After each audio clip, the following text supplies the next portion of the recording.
नमस्कार विद्यार्थी मित्रांनो, आजची परिस्थिती आपण सर्वांनी पाहिलेली आहे. आपण सर्वजण घरी सुरक्षित आहोत आणि काळजी घेत आहोत.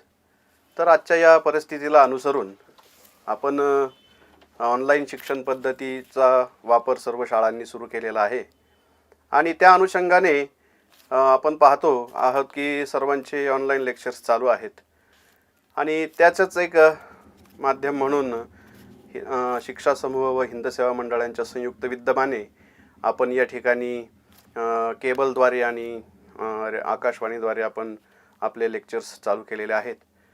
तर ते सर्वांना त्याचा लाभ घेतावा हाच त्याच्या पाठीमागचा उद्देश.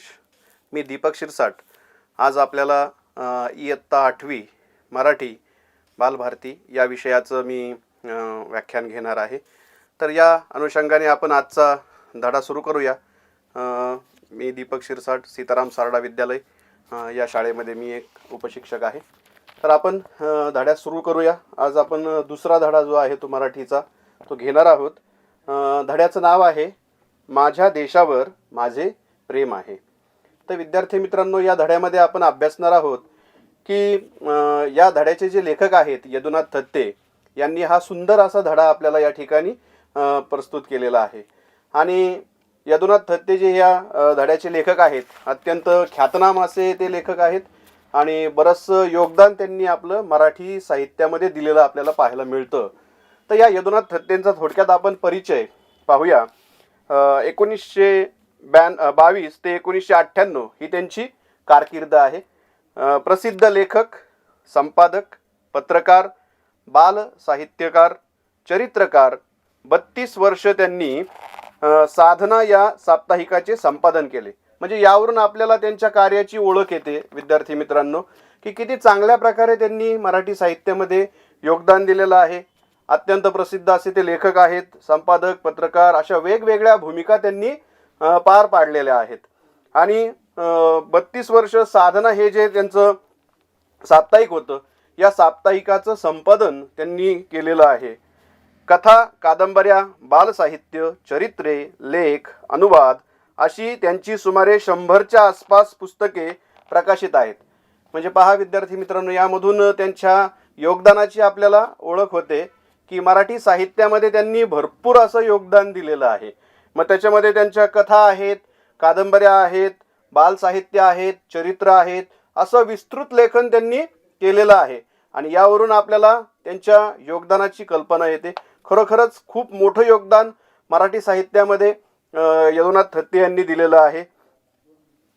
त्यापैकी विनोबा भावे, आपला मान आपला अभिमान, साने गुरुजी जीवन परिचय, यशाची वाटचाल, आपला वारसा, समर्थ व्हा, संपन्न व्हा, रेशमा, प्रतिज्ञा ही अतिशय लोकप्रिय पुस्तके आहेत. म्हणजे ही त्यांच्या पुस्तकांची नावं आहेत की अनेक पुस्तकं त्यांनी चांगल्या प्रकारे लिहिलेली आपल्याला पाहायला मिळतात. त्याच्यामध्ये आपण पाहतो आहोत की विनोबा भावे यांच्या जीवनावर आधारित त्यांनी चरित्र लिहिलेलं आहे. त्याचबरोबर आपला मान आपला अभिमान हेही पुस्तक त्यांचं अत्यंत प्रसिद्ध आहे. साने गुरुजींच्या जीवनावर त्यांनी खूप चांगल्या प्रकारचं लेखन केलेलं आपल्याला पाहायला मिळतं. म्हणजे यावरून त्यांच्या कामाची, त्यांच्या कार्याची आपल्याला जाणीव होते की किती चांगल्या प्रकारे या लेखकाने मराठी साहित्यामध्ये योगदान दिलेलं आहे. म्हणजे यावरून लेखक आपले हे खूप ख्यातनाम असे आहेत आणि त्यांचा हा धडा या ठिकाणी आपल्याला अभ्यासायला मिळणार आहे. हे खरोखरच एक खूप चांगली गोष्ट आहे. त्यामध्ये आपण आता त्यांच्या या कार्याचा आपण परिचय पाहिलेलाच आहेत. आता या पाठाविषयी थोडक्यात जी ओळख आपल्याला पाहिजे की प्रस्तुत पाठ जो आहे प्रतिज्ञा या पुस्तकातून घेतला आहे. पाठ्यपुस्तकातील प्रतिज्ञेच्या 3ऱ्या वाक्याचा आशय या पाठात उलगडून दाखवला आहे. प्रतिज्ञा म्हणजे काया, वाचा, मनाने केलेला संकल्प. म्हणजे या धड्यामध्ये आपल्याला काय पाहायचंय पहा विद्यार्थी मित्रांनो, तर आपण दररोज प्रतिज्ञा म्हणतो शाळेमध्ये. शाळा जेव्हा आपली सुरू असते त्यावेळेस आपण दररोज प्रतिज्ञा म्हणतो की नाही? सर्व विद्यार्थी आपण प्रतिज्ञा म्हणतो. आणि त्यामध्ये ते 3रं वाक्य आहे माझ्या देशावर माझे प्रेम आहे. तर हे जे वाक्य आहे, तर या वाक्याचा आशय लक्षात घेऊन लेखकाने आपला समोर हा पाठ या ठिकाणी दिलेला आहे. आणि प्रतिज्ञा जी आपण म्हणतो ती काया वाचा मन पूर्ण समरस होऊन त्याच्यामध्ये ती प्रतिज्ञा आपण सादर म्हणतो, दररोज म्हणतो. आता या प्रतिज्ञेतील प्रत्येक शब्दामागे संकल्पाचे बळ असते. आपण जे म्हणतो आणि तेच आपल्याला करायचे आहे असा दृढ विश्वास या शब्दांमधून व्यक्त होतो. या पाठाच्या संवादात्मक शैलीमुळे प्रतिज्ञेतील शब्दांचा अर्थ सहजपणे आपल्या मनापर्यंत पोहोचतो. म्हणजे या प्रतिज्ञेमधला प्रत्येक शब्द न शब्द हा खूप अर्थपूर्ण आहे आणि आपण ती प्रतिज्ञा म्हणताना आपलं पूर्ण काया वाचा मन पूर्ण एकाग्र होऊन आपण ती प्रतिज्ञा म्हणत असतो. आणि त्याच्यामुळे त्या प्रतिज्ञेमधला प्रत्येक शब्द न शब्द जो असतो तो आपला दृढ विश्वास आपला त्यातनं व्यक्त होत असतो. आणि या पाठाच्या संवादात्मक शैलीमुळं प्रतिज्ञेतील शब्दाचे अर्थ सहजपणे आपल्या मनापर्यंत पोहोचतो. म्हणजे या पाठामध्ये आपल्याला संवादात्मक पद्धतीने आपल्यासमोर हा पाठ सादर केलेला आहे आणि प्रतिज्ञेमधले शब्दच त्याचा अर्थ हा त्यामधून आपल्याला अत्यंत चांगल्या प्रकारे आणखीन समजणार आहे. तर पाहूया आपण जो धडा आहे, खूप सुंदर धडा आहे विद्यार्थी मित्रांनो. तुम्हाला नक्कीच हा धडा आवडेल आणि आपण जी प्रतिज्ञा म्हणतो त्या प्रतिज्ञेच्या दृष्टिकोनातून हा धडा आपल्याला आणखीन ती प्रतिज्ञा दृढ होण्यासाठी त्या प्रतिज्ञेतील शब्द त्यांचा अर्थ आपल्याला आणखीन खोलवर समजण्यासाठी या धड्याचा आपल्याला उपयोग होणार आहे.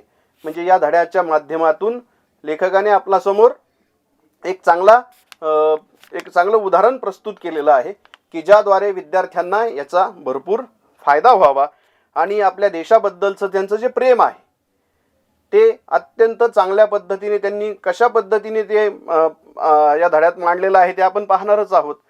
तर आपण सुरू करू या धडा. मी वाचतो विद्यार्थी मित्रांनो, पहा आपण. मी एकदा एका शाळेत गेलो होतो. शाळेची प्रार्थनेची वेळ होती. मुले पुस्तकातील प्रतिज्ञा म्हणतायत हे पाहून मी सुखावलो. मुले प्रार्थनेहून परतली. मी मुलांना विचारले, तुमच्या देशावर तुमचे प्रेम आहे काय? म्हणजे लेखकाने असाच एक किस्सा सांगितला की ते एका शाळेमध्ये भेट देण्यासाठी गेले होते आणि भेट देण्यासाठी गेल्यानंतर त्या शाळेची प्रार्थना चालू होती. आता आपण पाहतो की शाळा सुरू होण्यापूर्वी आपण दररोज प्रार्थना, राष्ट्रगीत म्हणतो, प्रार्थना म्हणतो, प्रतिज्ञा म्हणतो. हे आपल्या सर्व दररोजच्या शाळेतला आपला हा विषय आहे. परिपाठ ज्याला म्हणतो आपण, या परिपाठाच्या अनुसरून आपण ह्या सगळ्या गोष्टी करत असतो की ज्यामधनं आपल्याला आपल्या देशाविषयी चांगलं प्रेम निर्माण व्हावं, जागृती व्हावी. राष्ट्रगीताचा आपल्याला अभिमान आहे ते आपण म्हणतो आणि त्याचबरोबर प्रार्थना ही असते की आपण आपलं मन एकाग्र व्हावं. आपलं मन आपण देवाकडे प्रार्थना म्हणत असतो की आपल्याला या जी विद्येची देवता आहे माता सरस्वती आहे याकडे आपण प्रार्थना करतो की चांगल्या प्रकारचं शिक्षण आपल्याला घेता यावं आणि प्रतिज्ञेच्या माध्यमातून आपण आपल्या देश बांधवांशी, देशाशी एकरूप होण्याची प्रतिज्ञा आपण घेत असतो. तर ही प्रतिज्ञा त्यावेळेस चालू होती आणि यामध्ये आपण पाहतो की मुलं जी आहेत ती प्रार्थना त्यानंतर प्रतिज्ञा म्हणत होते आणि मग ती मुलं प्रार्थना संपल्यानंतर, प्रतिज्ञा संपल्यानंतर पुन्हा आपापल्या वर्गाकडे परतली. तेव्हा लेखकाने काही मुलांना प्रश्न केला की तुमच्या देशावर तुमचे प्रेम आहे काय? मुले म्हणाली, अलबत. आपल्या देशावर प्रेम न करणारे आम्ही करंटे थोडेच आहोत. तर सर्व मुलांना वाटलं की लेखकाने असा काय प्रश्न विचारला हा. परंतु त्या मुलांनी पण तेवढंच हजरजबाबीपणे उत्तर दिलं की अर्थातच, अलबत म्हणजे अर्थातच आमच्या देशावर प्रेम न करणारे आम्ही करंटे थोडेच आहोत. करंटे म्हणजे जे दुर्भाग्यशाली असतात किंवा जे अभागे असतात ज्याला म्हणतो आपण. म्हणजे आमच्या देशावर प्रेम करणं हे आमचं कर्तव्य आहे आणि ते आम्ही ते करणार. देशावर प्रेम आमचं आहेच. मी विचारले, तुम्ही देशावर प्रेम करता म्हणजे काय करता? मग लेखकाने लगेच पुढचा प्रश्न विचारला. आता लेखकाला प्रश्नांच्या स्वरूपातून त्या विद्यार्थ्यांकडनं सर्व काढून घ्यायचं असतं आणि त्यामुळे लेखकाने पुढचा प्रश्न विचारला की तुम्ही देशावर प्रेम करता म्हणजे काय करता नेमकं? आता या दुसऱ्या प्रश्नाने मुले आश्चर्याने पाहतच राहिली. त्यांना असा प्रश्न कधीच कुणी विचारला नव्हता. आता मुलं एकदम आश्चर्यचकित झाली की असा काय प्रश्न विचारला, कारण असा प्रश्न त्यांना कुणी आतापर्यंत विचारला नव्हता की तुम्ही देशावर प्रेम करता म्हणजे नेमकं काय करता. असा प्रश्न त्यांना आतापर्यंत कुणी विचारला नव्हता, तो लेखकांनी त्यांना विचारला. त्यामुळे ते मुलं काय झाली, एकदम आश्चर्यचकित झाली की त्यांना तो प्रश्न अनपेक्षित होता आणि तो प्रश्न लेखकाने त्यांना विचारला. तुमची आई तुमच्यावर प्रेम करते. मग आता त्यांचं उत्तर काही लेखकाला मिळेना त्यांच्याकडनं. त्यामुळे लेखकाला थोडंसं वाटलं की साहजिकच मुलं विचार करतायत, म्हणून त्यांनी लगेच पुढचा प्रश्न त्यांना विचारला की तुमची आई तुमच्यावर प्रेम करते? हो हो करते तर, मुलांनी उत्तर दिलं. प्रेम करते म्हणजे काय करते? म्हणजे लेखक प्रश्नांच्या स्वरूपात संवाद साधत होते मुलांशी, आणि म्हणून त्यांनी पुढचा प्रश्न लगेच पुन्हा विचारला की तुमची आई तुमच्यावर प्रेम करते म्हणजे काय करते?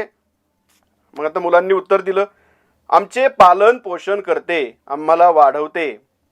आणि मुलांनी सांगितलं मग उत्तर. मुलंही चुणचुणीत होती तुमच्यासारखीच, आणि त्या मुलांनीही लगेच उत्तर दिलं हजरजबाबीप्रमाणे की आई प्रेम करते याचा अर्थ आमचं पालन पोषण करते, आम्हाला वाढवते, आम्हाला काय हवं काय नको ह्या सर्व गोष्टी पाहते, त्याचबरोबर आमच्यावरती चांगले संस्कार करते. ह्या सगळ्या गोष्टी ज्या आहेत, म्हणजे आई जी काळजी घेते तिच्या पद्धतीने, ते आईची काळजी घेणं, मुलांची देखभाल करणं, त्यांचं पालनपोषण करणं, त्यांना चांगल्या सवयी लावणं, त्यांना काय हवं काय नको ते पाहणं, ह्या सगळ्या गोष्टींमधनं आई आपलं प्रेम व्यक्त करते, असं मुलांनी त्या ठिकाणी त्यांना सांगितलं. मग देशावर प्रेम करायचे तर तुम्ही काय कराल? पुन्हा पुढचा प्रश्न लेखकाने मुलांना विचारला की मग आता आईचं तुम्ही सांगितलं बरोबर. लेखकाने त्या आईचं उदाहरण घेऊन विद्यार्थ्यांना त्या प्रश्नाकडे पुन्हा वळवलं की मग देशावर प्रेम करायचे तर तुम्ही काय कराल? आणि मग पुढचा हा प्रश्न विचारल्यानंतर मुलांनी सांगितलं, देशाचे पालन पोषण करू, गौरव वाढवू. आणि मग मुलांनी पुन्हा उत्तर दिलं, जसं आता आईचं उदाहरणावरनं त्यांची तयारी लेखकाने करून घेतलेली होती त्याप्रमाणे पुढचं उत्तर मुलांनी दिलं की देशावर प्रेम करायचं म्हणजे आम्ही देशाचं पालन पोषण करू, देशाचा गौरव वाढवू, देशाचा नावलौकिक वाढू, देशासाठी चांगलं काम करू. हे सगळे उत्तर मुलांनी त्या ठिकाणी दिले की ज्यामधून देशाबद्दलचं त्यांचं प्रेम व्यक्त होईल असं. पण देश म्हणजे काय? आता लेखकाने ठरवलंच होतं या विद्यार्थ्यांकडनं आपण सगळ्या प्रकारे प्रश्नांच्या स्वरूपात जर आपण त्यांच्याशी संवाद साधला तर तो जास्त परिणामकारक होईल, आणि म्हणून लेखकाने पुढचा प्रश्न मुलांना विचारला, पण देश म्हणजे काय? देश म्हणजे देशातील सर्व लोक. मुलांनीही उत्तर दिलं की देश म्हणजेच देशातील सर्व लोक आले. मग या देशामध्ये राहणारे सर्व लोक, हे सर्व लोक मिळून देश बनला आहे, असं त्या मुलांनी त्या ठिकाणी उत्तर सांगितलं. देशावर प्रेम करणे एक वेळ सोपे, पण देश बांधवांवर करणे अवघड, होय ना? पुन्हा मग लेखकाने त्यावर आधारित पुढचा प्रश्न की तुम्ही सांगितलं की देश म्हणजे कोण, तर या देशातील सर्व लोक. आणि मग देश बांधवांवर प्रेम करणं, आपण जसं प्रतिज्ञेमध्ये म्हणतो की सर्व भारतीय हे माझे बंधू भगिनी आहेत, आणि मग देश बांधवांवरती प्रेम करणं अवघड आहे की नाही, असा पुढचा प्रश्न त्यांनी विचारला.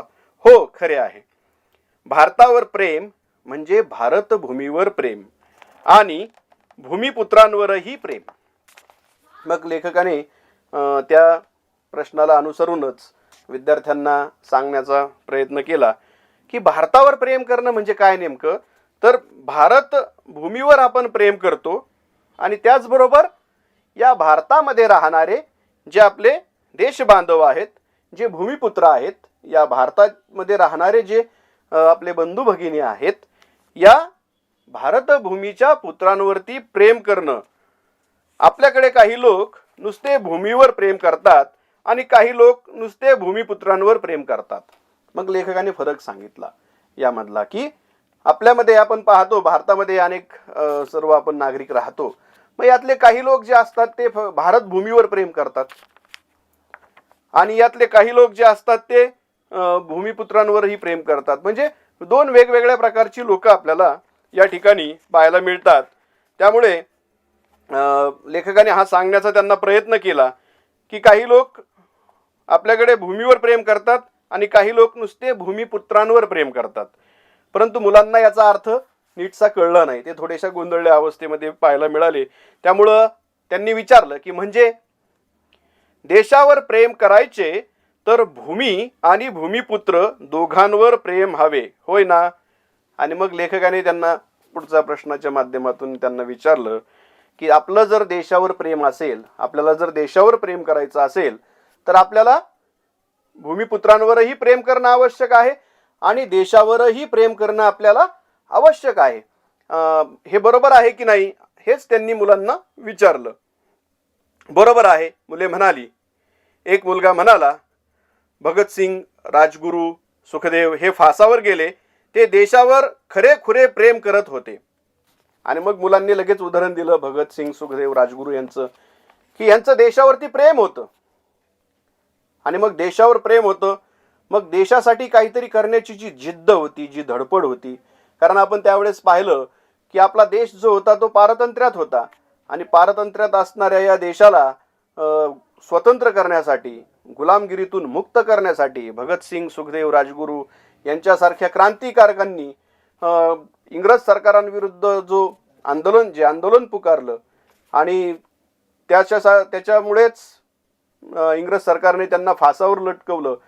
म्हणजेच हे जे आपले क्रांतिकारक होते, जे आपल्या देशासाठी हसत हसत त्यांनी फासावर जाण्याचं कबूल केलं आणि मग हे देशावर यांचं प्रेम होतं म्हणून त्यांनी ते स्वीकारलं. मग ते पण मुलांनी लेखकाला विचारलं की ते देशावर खरेखुरे प्रेम करत होते. मी विचारले, ते खरंच आहे, पण आता त्यांच्यासारखे प्रेम करायचे तर देश पुन्हा गुलाम व्हायला हवा? मग आता लेखकाने पुढचा प्रश्न त्यांना विचारला, कारण लेखकाला वाटलं की त्यांनी स्वातंत्र्यापूर्वीच्या काळातला हे जे उदाहरण दिलं की मग त्यांचं देशावर प्रेम होतं म्हणून त्यांनी इंग्रजांविरुद्ध आंदोलन केलं, इंग्रजांविरुद्ध लढा दिला. आपण जर सर्व क्रांतिकारक पाहिला, आपला भारताचा जो स्वातंत्र्यपूर्वीचा जो इतिहास आहे तो इतिहास जर आपण पाहिला तर त्यात अशी अनेक उदाहरणं आपल्याला पाहायला मिळतील की ज्यांनी आपल्या देशासाठी, देशावर प्रेम होतं त्यांचं, देशासाठी बलिदान दिलं, देशासाठी त्यांनी आपलं सर्व संसाराची पर्वा न करता, सुखी संसाराची पर्वा न करता देशासाठी हसत हसत त्यांनी आपले प्राण बलिदान केले, त्याग केले. म्हणजेच देशावर प्रेम होतं. हे उदाहरण त्यांनी दिल्यामुळं लेखकाच्या लक्षात आलं की हे स्वातंत्र्यापूर्वीच्या काळातलं उदाहरण त्यांनी दिलं. परंतु आता आपला देश स्वतंत्र आहे. मग मुलांना आता त्या प्रश्नाकडे पुन्हा ते घेऊन यायचं होतं. म्हणून लेखकाने मोठ्या हुशारीने त्यांना विचारलं की मग जर आपल्या देशावर आपल्याला प्रेम करायचं असेल तर मग पुन्हा आपला देश गुलाम व्हायला हवा का? कारण देशावर तर प्रेम करायचं म्हणजे देशासाठी बलिदान करणं ह्या तर महत्त्वाची गोष्ट आहे. परंतु जर आता तुम्ही म्हणला तसं, तुम्ही उदाहरण जे दिलं त्या पद्धतीने की देशावर प्रेम करायचं म्हणजे पुन्हा देश आपला गुलाम व्हायला हवा का? आपल्या देशावर प्रेम असते ते फक्त आपत्काळी असते, ते नेहमी असायला हवे. मग लेखकाने पुढे असंही सांगितलं की आपल्या देशावर आपले प्रेम असते ते फक्त आपत्काळी. आपत्काळी याचा अर्थ काय विद्यार्थी मित्रांनो? तर संकटकाळी, जेव्हा देशावरती एखादी आपत्ती येते, मग ती कोणत्याही प्रकारची नैसर्गिक आपत्ती असेल किंवा मानवनिर्मित आपत्ती असेल. आपण पाहतो जसं महापूर आहे, भूकंप आहे, त्या सुनामी आहे, हे ज्या नैसर्गिक आपत्ती असतात, वादळ आहे. आपण पाहतो आपल्या महाराष्ट्रामध्येच आता मागे वादळ येऊन गेलं की ज्या वादळाने खूप मोठं नुकसान केलेलं आहे. म्हणजे ह्या ज्या नैसर्गिक आपत्ती येतात, या नैसर्गिक आपत्तीमध्येच फक्त देशावरती प्रेम करायचं असतं का? त्या आपत्तीच्या काळी तर देशाबद्दल आपल्याला अभिमान असणं आवश्यक आहे, देश बांधवांबद्दल आपल्याला कळकळ असणे आवश्यक आहे. ती गोष्ट तर खूप महत्त्वाची आहे.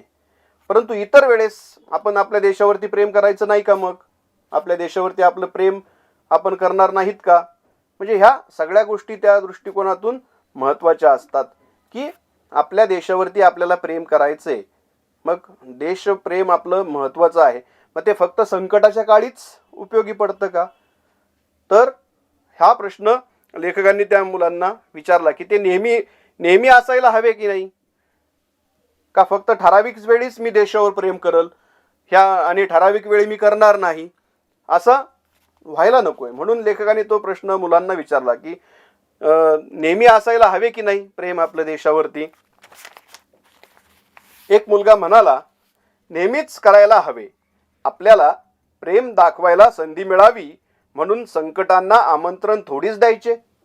आणि मग त्यातल्याच एका चुणचुणीत मुलाने सांगितलं की नेहमीच आपल्या देशावरती आपलं प्रेम असायला हवं. मग आपल्याला प्रेम दाखवायची संधी हवी आहे म्हणून आपण संकटांना थोडी आमंत्रण देणार आहोत. आपत्काळाची आपण थोडी वाट पाहत बसणार आहोत की देशावर संकट येईल आणि मग त्या देशावर आलेल्या संकटामध्ये मी देशासाठी काहीतरी करल, देशबांधवांसाठी काहीतरी करल आणि त्यातनं देशावरचं प्रेम मी सिद्ध करल. मग त्याची वाट पाहत बसायची का? संकटांना आपण आमंत्रण थोडीच द्यायचं आहे. हे एका मुलाने अत्यंत चांगल्या पद्धतीने सांगितलं. एकदा पंडित जवाहरलाल नेहरू निवडणुकीच्या दौऱ्यावर होते. लोकांनी त्यांची गाडी अडवली आणि भारत माता की जय असा गगनभेदी घोष त्यांनी केला. मग आता एक उदाहरण त्या ठिकाणी लेखकांनी आपल्याला दिलं की पंडित नेहरू जे होते, पंडित जवाहरलाल नेहरू आपल्या भारताचे पहिले प्रधानमंत्री, ते निवडणुकीच्या दौऱ्यावर होते आणि अशाच एका गावामधनं त्यांची गाडी जात असताना काही लोकांनी त्यांची गाडी अडवली आणि मोठ्याने भारत माता की जय असा जयघोष त्यांनी त्या ठिकाणी दिला. गगनभेदी घोष असा दिला त्यांनी. पंडित नेहरू खाली उतरले आणि भारत माता की जय म्हणजे काय ते विचारू लागले. आणि मग पंडित नेहरूंनी सुद्धा गाडीच्या खाली उतरून त्या लोकांना विचारलं की भारत माता की जय म्हणजे काय, हे तुम्ही सांगू शकाल का? चर्चा करत करत भारत माता म्हणजे भारतातले सर्व लोक ही गोष्ट त्यांनी लोकांना समजवली. देशावर प्रेम करायचे म्हणजे जात, धर्म, वंश, भाषा हे वरवरचे भेद विसरून सर्वांवर प्रेम करायचे.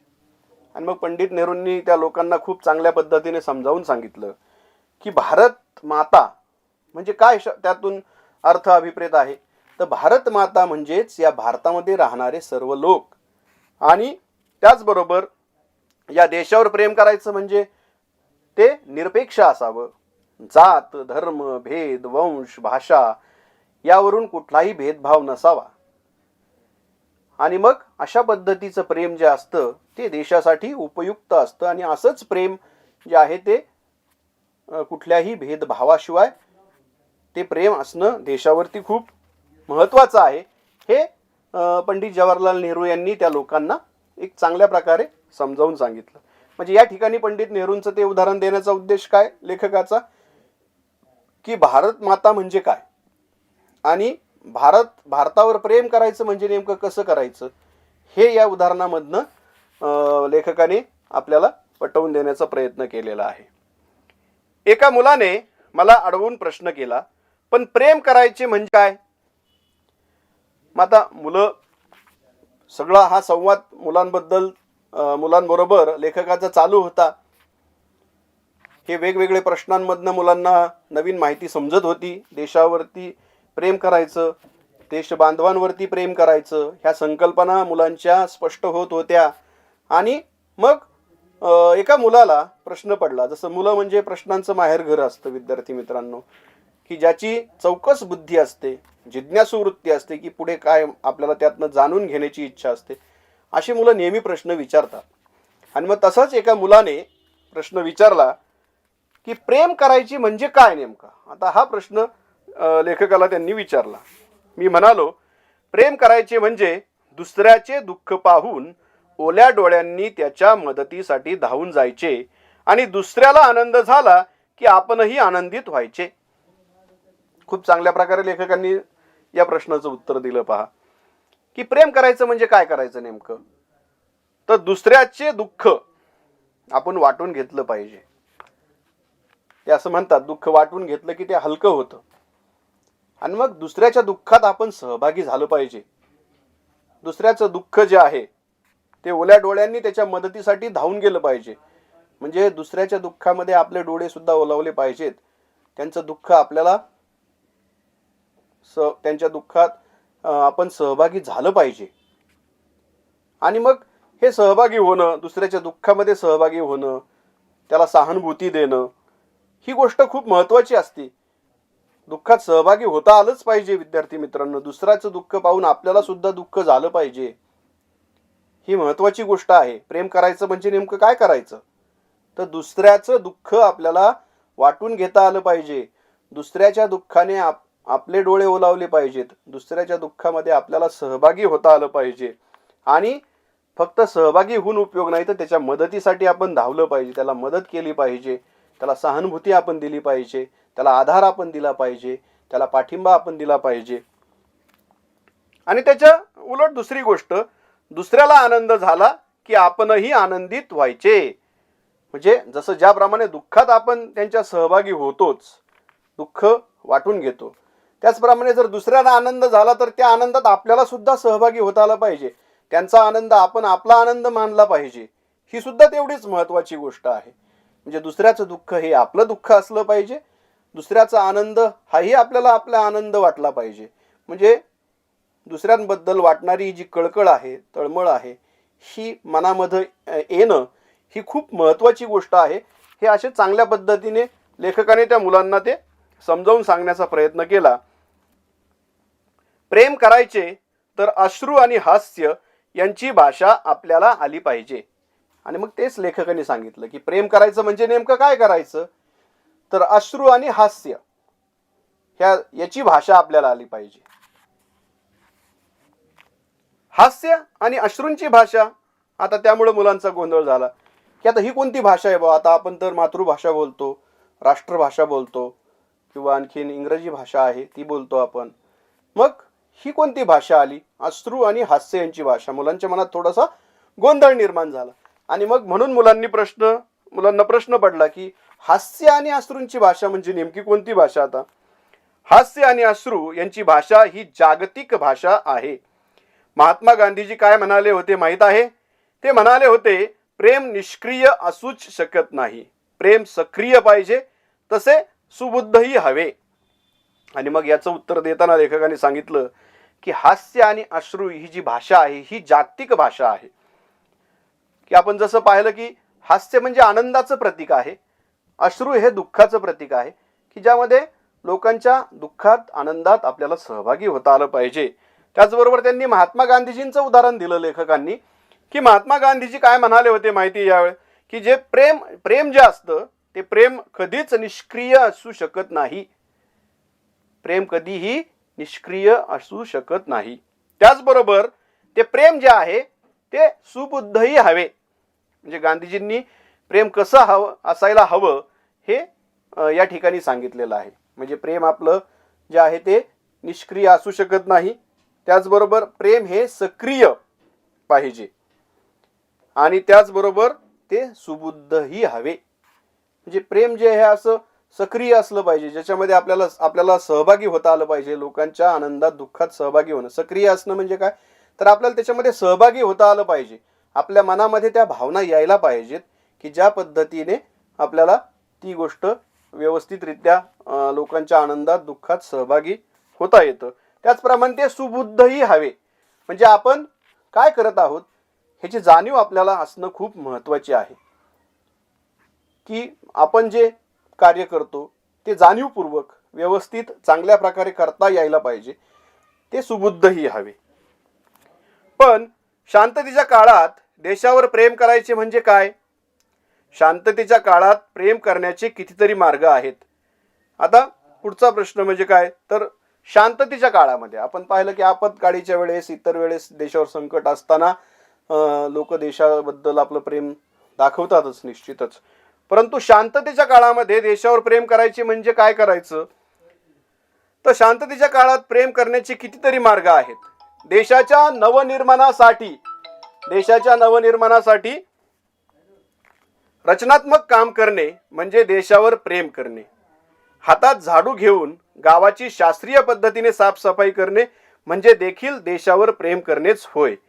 म्हणजे लेखकाने खूप चांगल्या पद्धतीने या ठिकाणी सांगितलं की देशाच्या नवनिर्माणासाठी रचनात्मक काम करणं. म्हणजे देश आपला जो आहे, जेव्हा शांततेच्या काळामध्ये आपण पाहतो की लोकांना समजत नाही की देशावर आपलं प्रेम व्यक्त कसं करायचं, तर शांततेच्या काळामध्ये रचनात्मक काम करणं. रचनात्मक काम करणं म्हणजे काय, तर नवनिर्माणासाठी, देशाच्या प्रगतीसाठी, देशाच्या विकासासाठी आपल्याला जे जे काही करता येईल ते आपल्याला करता आलं पाहिजे, की ज्यामुळे देशाची प्रगती होईल, देशाची उन्नती होईल, देशाचा विकास होईल.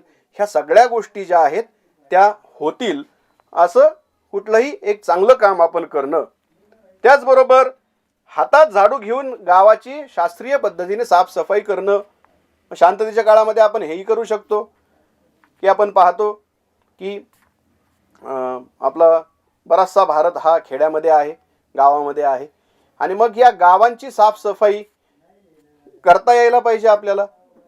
जसं आपण पाहिलं, महात्मा गांधीजींनी ग्रामसफाईचं अभियान राबवलं, संत गाडगेबाबांनी ग्रामसफाईचं अभियान राबवलं.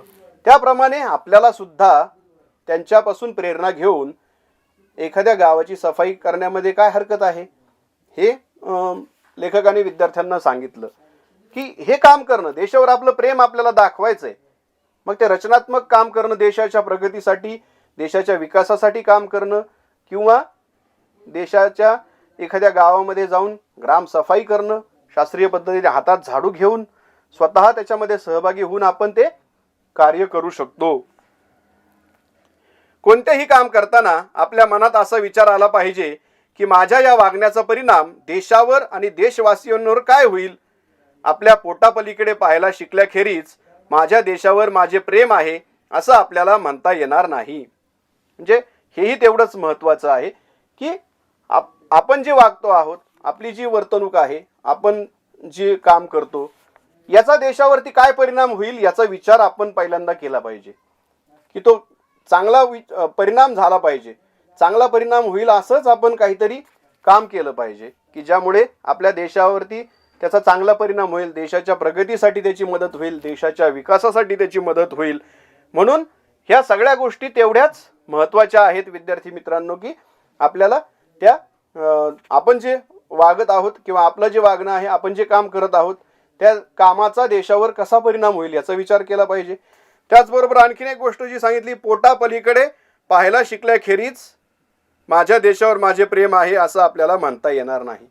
पोटापलीकडे याचा अर्थ स्वतःपुरता विचार नाही करायचा विद्यार्थी मित्रांनो, स्वार्थीपणा नकोय.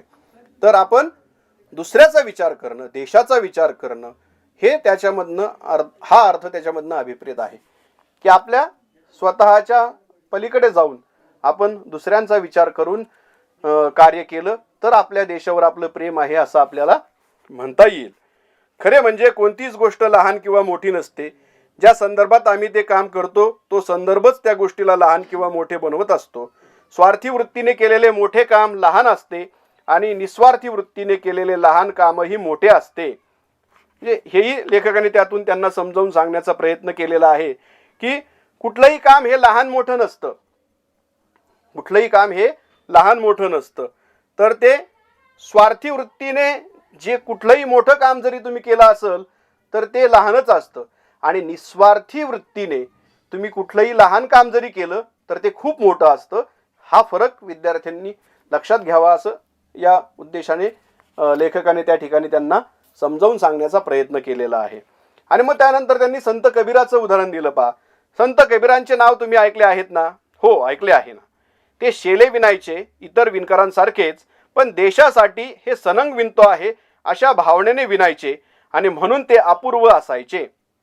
मग संत कबीरांच्या उदाहरणातनं त्यांनी मुलांना हे सांगण्याचा प्रयत्न केला की संत कबीर हे शेले विणायचे, ते विणकर होते, परंतु ते विणता विणता ते देशासाठी ते कार्य करत आहेत असं त्याचा उद्देश त्याच्या पाठीमागे असायचा. म्हणजे देशासाठी हे सर्व कार्य चालू आहे हा मूळ उद्देश त्यांचा त्या शेले विणण्यामध्ये असायचा. म्हणजे ह्यावरून आपल्या लक्षात येतं की ते जे काम करत होते ते देशासाठी करत होते, दुसऱ्यासाठी करत होते. मग हे सर्वांच्या लक्षात यायला पाहिजे, हे विद्यार्थ्यांना त्यांनी यातनं समजावून सांगितलं. आपण शिकतो आणि अध्यापक शिकवतात. परीक्षेत चांगले मार्क मिळावेत म्हणून शिकवलेले आणि मुले सज्ञान व्हावीत म्हणून शिकवलेले यात फरक असेल की नाही. मग त्यांनी शाळेतलंच उदाहरण दिलं की तुम्ही शाळेमध्ये शिकता, तुम्हाला अध्यापक तुमचे वेगवेगळ्या विषयाचे अध्यापक तुम्हाला शिकवतात. मग ते जे आहे ते लक्षात घ्या की परीक्षेत चांगले मार्क मिळावे म्हणून शिकवलेले आणि मुले सज्ञान व्हावीत म्हणून शिकवलेले यात फरक असेल की नाही. हो, फरक असायला हवा. हॉटेलात आपण खातो आणि घरी आईने बनवलेला पदार्थ आपण खातो, त्यात काही फरक आपल्याला जाणवतो. आईच्या प्रेमाची चव त्या पदार्थात मिसळलेली असते ना. मग पुढचा जो प्रश्न विचारला, आणखीन एक उदाहरण दिलं लेखकाने त्यांना पटवून देण्यासाठी की हॉटेलमध्ये आपणही खातो आणि आपण घरीही खातो, मग या दोन्ही खाण्यामध्ये काही फरक आहे की नाही. मग मुलांना कळलं हो की आपण जे घरी खातो त्यामध्ये आईचं प्रेम असतं, तो पदार्थ आईने मोठ्या प्रेमाने आपल्यासाठी बनवलेला असतो. तसं हॉटेलमधल्या खाण्यामध्ये ते प्रेम नसतं. म्हणजे हा फरक मुलांना त्या ठिकाणी लक्षात आला, कारण आईच्या प्रेमाची चव त्या पदार्थामध्ये मिसळलेली असते. अमुक वजनाचा हात अमुक गतीने पाठीवर धप धप करू लागला की आपल्याला जे जाणवेल ते आणि आईने पाठीवर शाबासकी दिली त्यात अंतर आहे की नाही. आणखीन एक उदाहरण लेखकाने या ठिकाणी दिलं मुलांना की अमुक वजनाचा हात पाठीवर जोरात धपधप धपधप पडणं आणि आईने प्रेमाने आपल्या पाठीवरून शाबासकीची थाप देणं यामध्ये फरक आहे की नाही. आईची शाबासकी ती आईची शाबासकी, यंत्राने तसे केल्याने ते समाधान कुठले. आणि मग मुलांनी सांगितलं की आईची शाबासकी ती आईची शाबासकी असते, की आईने दिलेली जी शाबासकीची थाप असते त्याच्यामध्ये प्रेम असतं, त्याच्यामध्ये माया असते आणि त्या मोठ्या मायेने मोठ्या प्रेमाने तिने ती शाबासकी दिलेली असते. तशी ही यंत्राप्रमाणे असणारी शाबासकी काही उपयोगाची नाही, त्यामध्ये समाधान कुठलं मिळणार आहे. हेच उत्तर मुलांनी त्या ठिकाणी दिलं. तेव्हा देशाच्या व देशबांधवांच्या प्रेमाने आपण जे करू त्याची गुणवत्ता निश्चित वेगळी असेल. ही जाणीव नसल्याने अनेक अडचणी आणि गैरसोय आपण निर्माण करत असतो. आणि म्हणून मग लेखकाने पुढे सांगितलं की तेव्हा देशाच्या व देशबांधवांच्या प्रेमाने आपण जे करू त्याची गुणवत्ता ही निश्चितच वेगळी असते. म्हणजे अनेक अडचणी ज्या होतात, गैरसोय ज्या होतात त्या आपणच निर्माण करतो, हे लेखकाने या ठिकाणी सांगितलं. एसटीच्या रेल्वेच्या कामगाराला त्याचप्रमाणे प्रवाशालाही जर खरोखर आपल्या देशबांधवांबद्दल प्रेम असेल, आस्था असेल तर गाड्या घाण राहतील का. मग हेही उदाहरण लेखकाने दिलं त्यांना की आपण पाहतो की एसटी गाडी आहे, रेल्वे गाडी आहे, त्या ठिकाणी जर खरोखर देशावर प्रेम असेल लोकांचं तर ह्या एसटीच्या रेल्वेच्या कामगारांना प्रवाशाला जर खरोखर आपल्या देशबांधवांबद्दल जर प्रेम असेल तर त्या गाड्या ज्या आहेत, रेल्वे गाड्या असेल, एसटी गाडी असेल, ती घाण राहील का. कुणीही घाण करणार नाही, कारण त्याला जर आपण आपलं समजलं, देशाची संपत्ती जी आहे ती आपली संपत्ती या मानून आपण त्यावरती जर व्यवस्थित त्याची स्वच्छता ठेवली तर हा प्रश्न निर्माण होणार नाही. म्हणून देशाबद्दल जर आपल्याला आस्था असेल तर आपण ह्या गोष्टी आपल्याकडनं एसटी किंवा घाण राहील का किंवा रेल्वे घाण राहील का हा प्रश्न लेखकाने मुलांना केला. देशावरचे आपले प्रेम प्रत्येक बारीक सारीक गोष्टीतून दिसून आले पाहिजे. मोठे प्रश्न उभे राहतील तेव्हा तर प्रेम आपण दाखवूच. अर्थात असे प्रश्न जीवनात एखाद्या वेळी आले तर येतात, पण छोटे प्रसंग रोजच येत असतात. आपल्या देशावरील व देशबांधवांवरील प्रेम प्रकट करण्यासाठी संकटांना निमंत्रण देण्याची गरज नाही. आणि मग पुढे लेखकाने खूप चांगल्या पद्धतीने मुलांना समजावून सांगितलं की आपले जे प्रेम आहे ते छोट्या छोट्या गोष्टीतून सुद्धा दिसलं पाहिजे की आपल्या देशावरती प्रेम आहे. बारीक सारीक गोष्टींमधनं आपलं प्रेम दिसून आलं पाहिजे. मोठे प्रश्न निर्माण झाल्यावर तर आपण प्रेम तर दाखवतोच. जसं नैसर्गिक आपत्ती आली, महासंकट आलं एखाद्या देशावर तर सर्व नागरिक धावून येतात, सर्व देशावरचं प्रेम आपलं दाखवतात. परंतु असे प्रश्न एखाद्या वेळेस कधीतरी येतात. परंतु छोटे छोटे प्रश्न जे आहेत, जे छोट्या छोट्या समस्या आहेत त्यातून मात्र आपलं प्रेम दिसून यायला पाहिजे, ते दररोज दिसलं पाहिजे. म्हणजे त्या छोट्या कामांमधनं आपलं देशावरचं प्रेम आपल्याला सिद्ध करता आलं पाहिजे.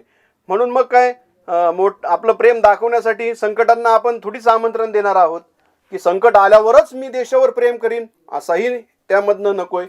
तर छोट्या छोट्या बारीक सारीक गोष्टींमधून आपल्या देशावरचं आपलं प्रेम दिसायला हवं. मग हे प्रेम दिसण्यासाठी आपण त्या गोष्टींचा आपलेपणाने विचार करणं महत्त्वाचं आहे. मुले शांतपणे ऐकत होती. देशावर प्रेम म्हणजे देशबांधवांवर प्रेम. ज्यांना देशबांधवांवर प्रेम करता येत नाही त्यांचा देशावर प्रेम करण्याचा दावा फोल म्हणावा लागेल. म्हणजे जो पटवून देण्याचा प्रयत्न केला लेखकाने तो खूप महत्त्वाचा आहे या ठिकाणी. सारे विश्व प्रेमाने कवेत घ्यावेसे वाटले तरी जवळचे त्यांनाच आलिंगन देता येते. याप्रमाणे याच्यावत मानव मात्रावर प्रेम करायचे म्हटले तरी शेवटी देशबांधवांवर प्रेम करणे शक्य असते. प्रेम कधीही निष्क्रिय राहू शकत नाही. प्रेमात अपार अशी संवर्धक शक्ती असते. ती ओळखूनच खरा धर्म या कवितेत साने गुरुजी म्हणतात, खरा तो एकची धर्म जगाला प्रेम अर्पावे.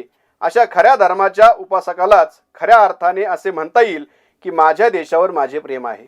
मग त्यासाठी साने गुरुजींचं उदाहरण दिलं की साने गुरुजींचा जो त्यांनी लिहिलेलं जे गीत आहे, खरा तो एकची धर्म जगाला प्रेम अर्पावे, म्हणजे खऱ्या धर्माच्या उपासकाला असं म्हणण्याचा अधिकार आहे कारण त्यांचं देशावर खरंच प्रेम आहे.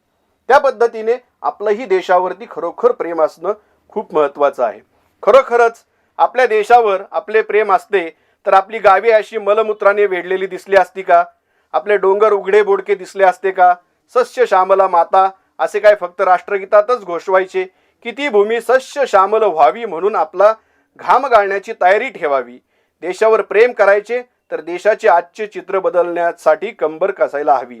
आणि मग त्या पुढे त्यांनी सांगितलं की खरोखर आपल्या देशावर जर आपल्याला प्रेम करायचं असेल तर आपली गावे जी आहेत, मग अनेक प्रश्न त्यांनी मुलांना विचारले की देशावरती आपलं प्रेम असतं तर आपली जी गावं आहे अशी मलमूत्राने वेढलेली दिसली असती का? आपले डोंगर उघडे बोडके दिसले असते का? सस्य श्यामला माता असे काय फक्त राष्ट्रगीतातच घोषवायचे की भूमी सस्य श्यामल व्हावी म्हणून घाम गाळण्याची तयारी ठेवायची? देशावर प्रेम करायचं म्हणजे आजचं देशाचं चित्र बदलण्यासाठी कंबर कसायला हवी. कंबर कसायला हवी म्हणजे आपली तयारी असली पाहिजे, मेहनत करण्यासाठी कष्ट करण्याची आपली तयारी असली पाहिजे. माझ्या देशावर माझे खरेखुरे प्रेम असेल तर तो प्रदूषणाच्या कचाट्यात गवसू नये यासाठी मी खटपट करायला नको. आपण पाहतो प्रदूषणाची समस्या आहे देशापुढे. ती प्रदूषणाची समस्या इतकी मोठी प्रमाणात वाढत आहे. मग ती प्रदूषणाची समस्या सोडवण्यासाठी आपण काही करायला नको का? या ठिकाणी जो शब्द आलाय पहा की प्रदूषणाच्या कचाट्यात गवसू नये. गवसू नये याचा अर्थ सापडू नये. जे प्रदूषण वाढत आहे त्याची काळजी आपण घेतली पाहिजे. त्यासाठी काही खटपट आपण करायला नको का? इथली हवा पाणी निसर्ग बिघडून टाकल्यामुळे आपल्या देशावरील आपले प्रेम सिद्ध होईल काय? मग आपण जर इथली हवा पाणी सर्वच जर आपण प्रदूषित केलं, ध्वनी प्रदूषण आहे, जल प्रदूषण आहे, पाणी प्रदूषण आहे किंवा हवा प्रदूषण आहे, वायू प्रदूषण आहे, ह्या सगळ्या गोष्टी आपणच मानव त्याला कारणीभूत आहोत. मग आपलं जर खरोखर आपल्या देशावर प्रेम असेल तर आपल्या देशाची हवा आपल्या देशाचं पाणी हे आपण स्वच्छ ठेवायला नको का? शुद्ध ठेवायला नको का? ते सुधारवण्यासाठी ते प्रदूषण त्याचं कमी करण्यासाठी आपण प्रयत्न करायला नको का? म्हणून आपलं प्रेम देशावर सिद्ध करायचं असेल तर आपण काय केलं पाहिजे? तर या सगळ्या गोष्टी लक्षात घेतल्या पाहिजेत. देशाच्या विकासाला बाधक ज्या गोष्टी आहेत त्या आपण दूर करण्याचा प्रयत्न केला पाहिजे. ही भूमी सुजलाम सुफलाम आहे असं म्हणत असतानाच ती सुफलता आपल्या कर्तृत्वावर अवलंबून राहणार आहे हे कसं विसरता येईल? कष्ट करणाऱ्याला फळ मिळत नसेल आणि फळाची इच्छा धरणाऱ्याला कष्ट करावे लागणार नसतील तर त्या भूमीला सुफला म्हणता येईल का? म्हणून आपली भारत भूमी सुजलाम सुफलाम करण्यासाठी कष्ट करण्याची तयारी असली पाहिजे. फळाची इच्छा धरून कष्ट करणं, जो कष्ट करतो त्याला फळ मिळतंच. म्हणून देशासाठी कष्ट करण्याची तयारी आपण असली पाहिजे. त्यामुळं आपल्या भूमीला सुफलाम करण्याची आपल्याला गरज भासणार आहे. कष्ट जर केले आपण प्रामाणिक प्रयत्न केले तर आपली भूमी सुजलाम सुफलाम ही नक्कीच होणार आहे. माझ्या देशावर माझे खरेखुरे प्रेम असेल तर वंदे मातरम गीतात जो आदर्श सांगितला आहे तो वास्तवात यावा यासाठी धडपडण्याची प्रेरणा आपल्याला मिळाली पाहिजे. आपण जात धर्म वंश भाषा यांना निमित्त करून आपसात भांडत राहिलो तर ते भारत मातेला रुचेल काय? मग पुढे लेखकांनी सांगितलं की देशावर जर आपलं खरोखर प्रेम असेल तर वंदे मातरम हे जे गीत आहे सुंदर गीत आहे, या गीतामध्ये जो आदर्श सांगितलेला आहे तो आदर्श वास्तवात येणं आवश्यक आहे. त्यासाठी धडपड करण्याची आवश्यकता आहे. त्याचप्रमाणे आपण जात धर्म वंश भाषा हा जो भेद आहे हा भेद दूर केला पाहिजे. यावरून आपण जर आपापसात भांडत राहिलो तर आपल्या देशावर प्रेम राहील का? अजिबात राहणार नाही. म्हणून भारत मातेला ह्या गोष्टी रुचणार नाहीत. भारत मातेवरला आपलं प्रेम सिद्ध करायचं असेल तर हे सगळे भेदभाव आपण विसरलो पाहिजे. देशावर आपले प्रेम असेल तर सर्व समाज घटकांना न्याय, स्वातंत्र्य, समता आणि आपलेपणाची हमी आपल्याला देता आली पाहिजे. शेवटी देशावर प्रेम म्हणजे भूमीवर प्रेम आणि भूमिपुत्रांवरही प्रेम. भूमिपुत्रांवर ज्यांना प्रेम करता येत नाही त्यांचे भूमीवर प्रेम करणे हे एक प्रकारचे ढोंगच होईल. आणि म्हणून पुढे लेखकांनी सांगितलं की समाज घटक जे आहेत, आपल्या सर्व समाज घटकांना आपल्याला न्याय देता आला पाहिजे. स्वातंत्र्य, समता, न्याय ह्या सगळ्या गोष्टी सर्व समाज घटकांपर्यंत पोहोचल्या पाहिजेत. आपल्या भूमीवर प्रेम म्हणजे भूमिपुत्रांवरही प्रेम असलं पाहिजे.